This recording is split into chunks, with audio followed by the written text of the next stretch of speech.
Hi scrappy friends, welcome to my channel today. I hope you guys are doing well. I am working on a layout that is for the Get It Scrapped creative team.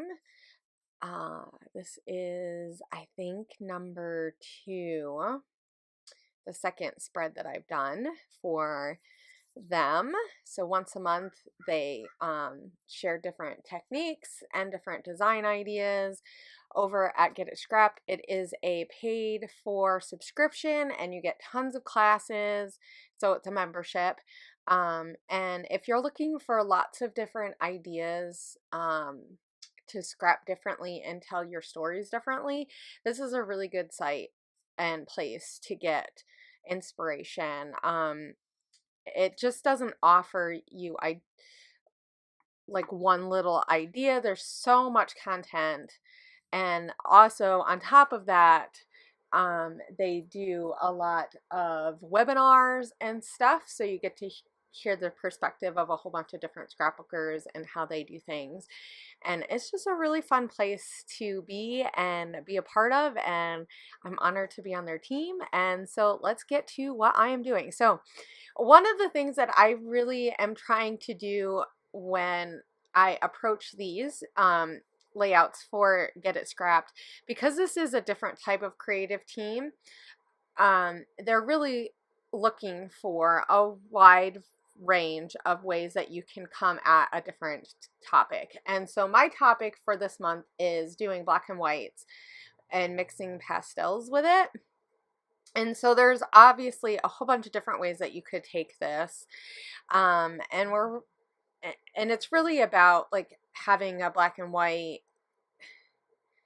spread, and then how do you incorporate pastels into it? How do you incorporate color into black and white? So obviously there's so many different ways you can do this, but I'm going to start off with some mixed media. And I really loved the idea of using like watercolors to get this look. I do a lot of splatters, as you guys know, and it's a really easy but fun technique in ways that you can get different types of colors.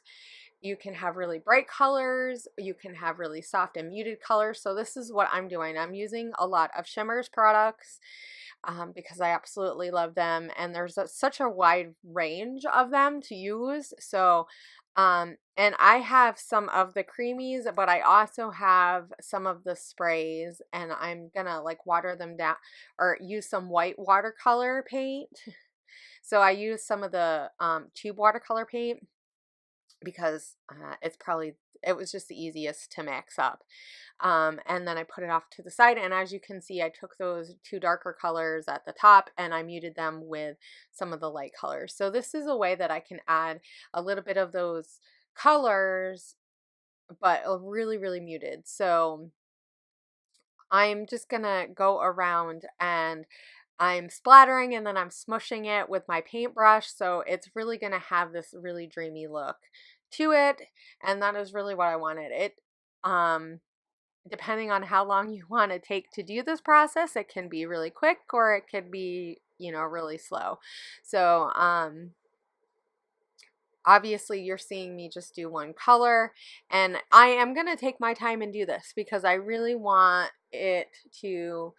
I want to make sure that, because this is a challenge about using black and whites and pastels together, I really want to make sure that I'm getting the color combo that I want, and I don't want it to be too colorful. As much as I love color, I really thought this was a good challenge to try out. And this is the one thing that I love about just in general with the community as a whole, is that there's so many different ways that we can get encouraged to try to branch out and do something a little bit different than what we normally do. I mean, I use black and white a bit, but I really stick with a lot of colors. And so this is to me, when I first read it, I was like, you know, that would be really fun to do something different.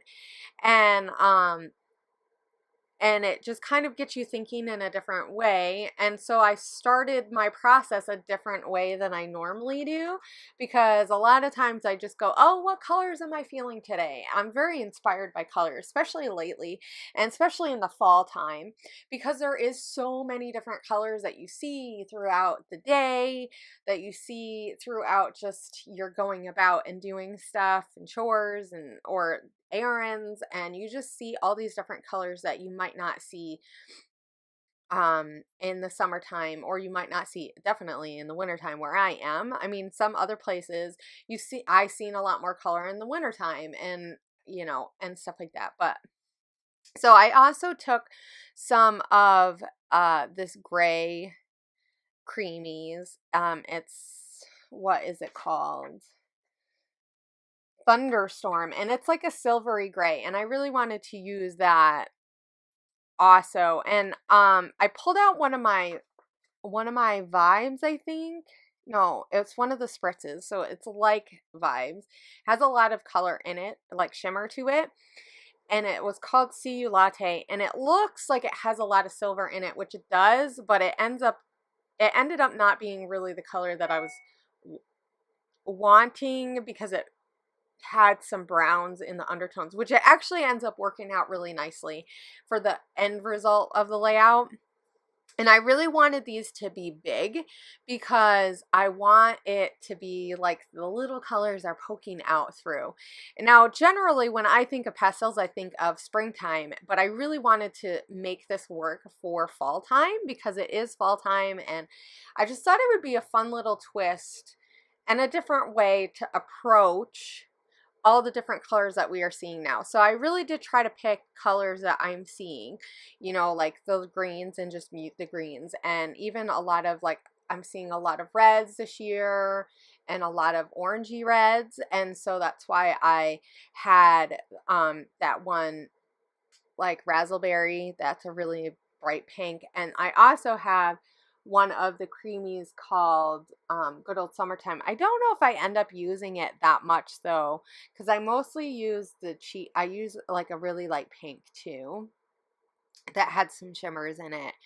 And I'm just smushing a lot of these colors so that they're really, like I said, dreamy looking, and you're not getting these harsh circles from the splatters. And that's just, like I said, and the picture that I'm gonna end up using is one of a tree, so you see the leaves, and I really kind of wanted it to be that feel of the trees.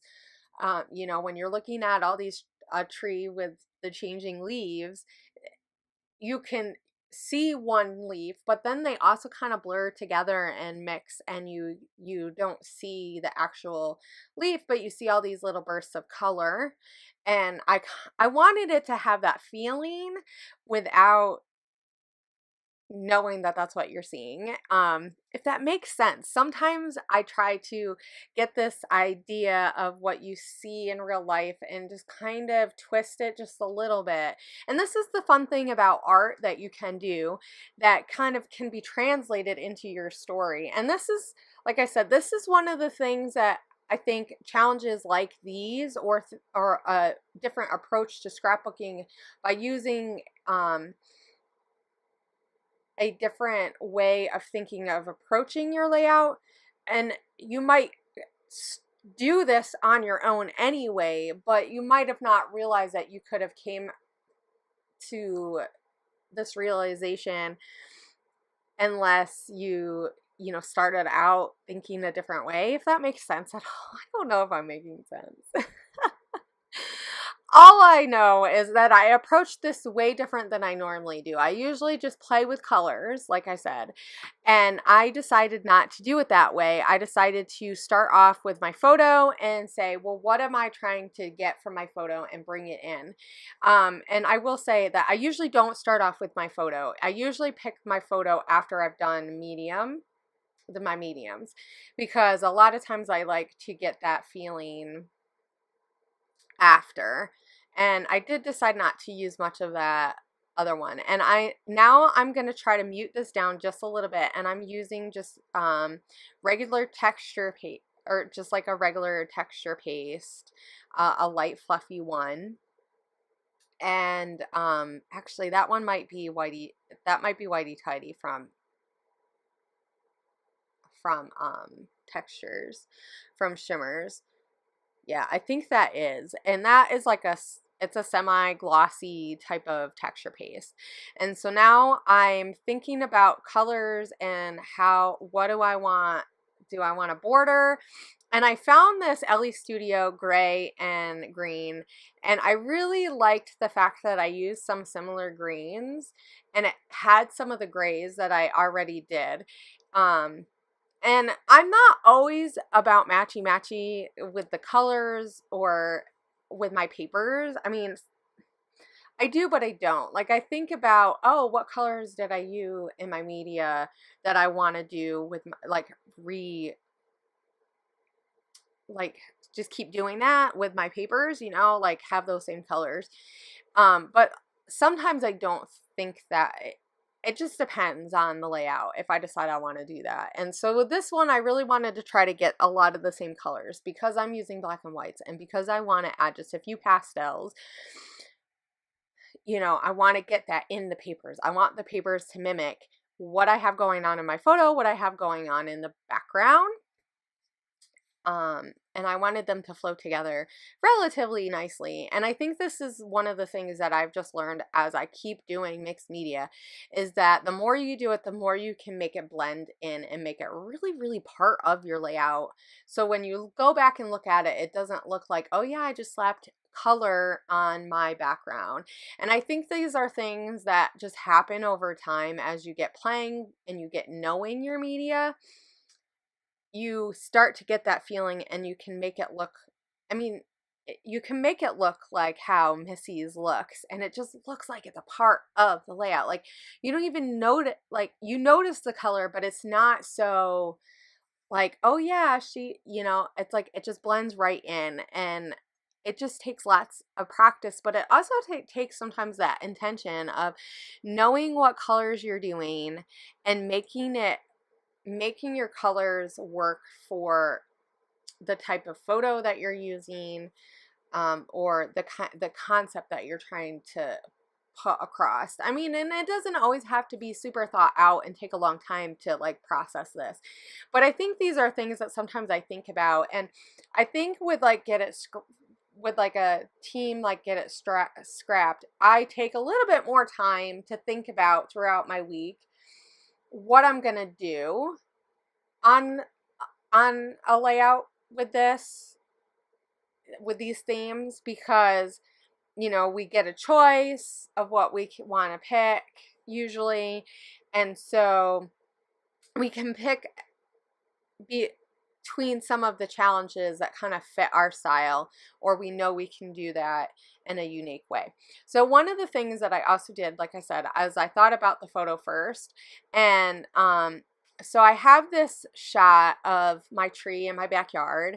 We don't really actually have that many trees. Well, we have shrubs and stuff, but we don't have a ton of trees in my backyard. But we have this really, really pretty, I want to say it's like an oak tree or something like that, but I don't know. It is so beautiful when all the leaves start really turning red. And this year, because of just the way the weather has worked out, it has been so gorgeous. But the way the sun sets, the light always comes through the tree. You can see it coming, like beaming through the tree. And so I took this photo, and I mean, it was gorgeous in in color, but I decided to dim down my colors. So I brought it in Photoshop, and I actually used my nice camera for this. And so this is one of the tips, is like, I know, and I think I said this last time, I know sometimes it's a pain in the butt to pull out our really nice cameras. I don't know about you guys, but sometimes I just get so busy that I don't think about pulling it out. But I really, really do try to, on at least a once or twice a week basis, that I'm pulling it out, and I'm just taking the time to say, what do I see around me that is inspiring me? I mean, it could be your kids, your pets, it could be your drink, it could be that world outside, and take a couple of pictures. I mean, they don't have to be fabulous. And like I said, I took it and I brought it in Photoshop and I edited it. And I didn't do a lot of, well, I did a lot more editing because I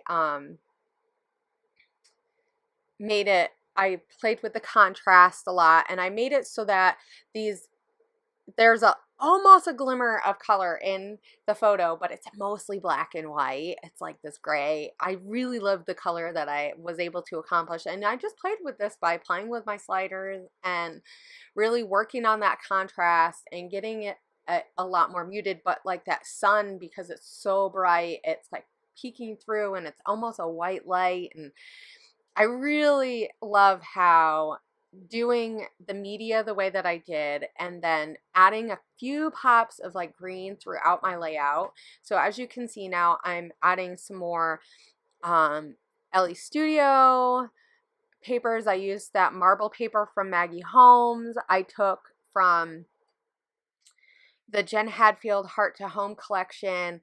I took some of that stuff and I made leaves with, or I cut out leaves with my silhouette, and I did the side that had the craft and it had some punches of green. So you get these punches of color, but most of it is really muted. And I really just wanted those greens to punch out because I want your eye to almost feel like you see the greens in there, because they're on the page, if that makes sense at all. You know, I really did think about this, and this is one of the things that you can easily do if you just take the time to plan out your layout ahead of time.